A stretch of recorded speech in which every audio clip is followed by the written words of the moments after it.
Lighting can really make or break a scene, and in this tutorial we're going to have a look at how to adjust and control lighting.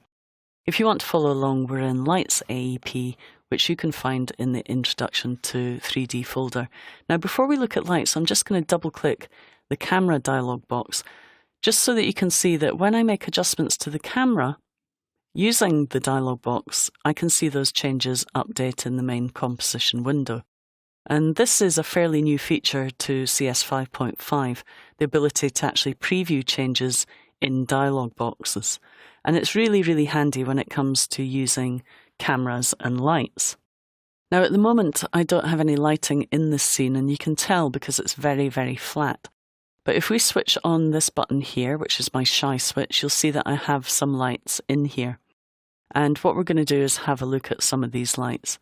The first light that I have here is environmental parallel light, which is kind of casting an all-over light. And this is a directional light, so I can actually control the direction. But if I'm not too worried about controlling the direction, I could change this to a different light type. And quite often for an environment light, I use an ambient light. So I'm going to call it Environment Ambience. And I'm going to change the light type to ambient. And you'll notice that as I do, it brightens up a lot because basically the intensity is at 100%. So I'm going to bring the intensity back down to 20 because we just want this to give a small amount of light. If I need to adjust it, I can also adjust it here in the main window just by adjusting the intensity. So we have our overall ambience. We then need to light the subjects. So we have our girls' point light, which is lighting up these girls. And of course I can adjust the intensity if I need that a little bit stronger. So it's just giving the girls an overall lighting. I can also adjust the fall-off distance, and this was new to 5.5. Previous versions of After Effects, I had no control over where the light fell off. And you'll notice that it's being cast and falling off very, very gradually. I can now control that, and there are two ways of controlling it. I can use inverse square clamped law, which is a real-world physics law which controls how the light falls off. So it's basically a mathematical equation that will work out the laws based on real-world physics. Now sometimes you want things to behave like the real world, other times you don't. You want to kind of creatively tweak what would happen in the real world and make it surreal. In those situations, you can choose smooth. And with smooth, you also get a radius, but you also get a fall-off distance. So it's kind of like feathering the edges, if you like. Okay, so you can decide how hard a fall-off distance you have, so whether it falls off quickly or over a longer distance. And then you have cast shadows options. Now at the moment, we're not really casting any shadows, so really, I don't need that switched on, so I'm going to click on OK and switch that off for now. That's just to give our girls an overall lighting. Now, again, I can open up the light options, adjust the intensity if I need to. Okay, so I don't need to go into the dialog box. Then I've added some spotlights. Okay, so there's 2 or 3 spotlights there lighting the scene. And these are called disco spots. And if I select them, you'll see they have cone angles, and I've animated them. I've animated the point of interest and the colour. And if we just preview a little bit of that by using spacebar, we can actually see those cones moving around. So all I've done there is actually dragged the point of interest and moved it around to create these swishing lights. And it's just like a real camera. So the camera has a kind of pyramid. The lights have a cone, and the cone determines what is affected by the spotlight. So that's creating kind of disco lighting for us. If we want to see that without the cones, we can just hit a RAM preview and see how that reacts with our scene. Now we're starting to get a few shadows there. You'll notice that shadows are being cast. And if I double click one of these, so let's just pick one at random, you'll notice the cast shadows option is indeed on. And if I switch that on and off, you can notice the shadows appearing and disappearing. Now I can make them a bit lighter. So lighten the shadows up a bit, maybe make them a bit softer. Now we're in draft 3D mode or fast draft mode. So we're not really going to see the soft edges, but if you were in adaptive resolution or final quality, you'd be able to see those nice soft edges. Now we could also put fall off on there as well. If we want to extend or reduce the cone angle, that's one way of doing it, just making the light fall off a little bit further. And of course we can do the distance as well. So I'll click on OK after looking at that.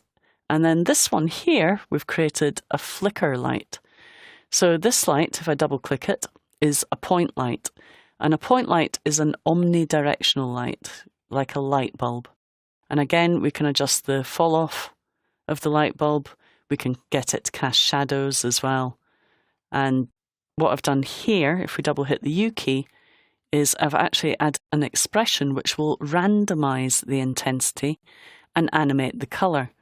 So if we preview that, you'll see that's added an overall flicker to the scene. So it's starting to look really like a kind of nightclub scene. Okay, let's just preview a little bit of that. Okay, so you can see how lights really bring a scene together. And then the final light that we're going to talk about here is this one here. This is the shadow caster. Now you can add a light specifically for casting shadows. So we could put the shadow darkness at 100 and just maybe change the radius and fall off distance as well. In fact, let's just turn that off for a second so that we can see the full extent of our light. Now you might say to me, well, it's called Shadowcaster, but I can't see any shadows. That's because it depends on the position of the light as well. If we look at top view here and select our Shadowcaster, the Shadowcaster is behind the layers, so we may need to move it in order to get the shadows we want.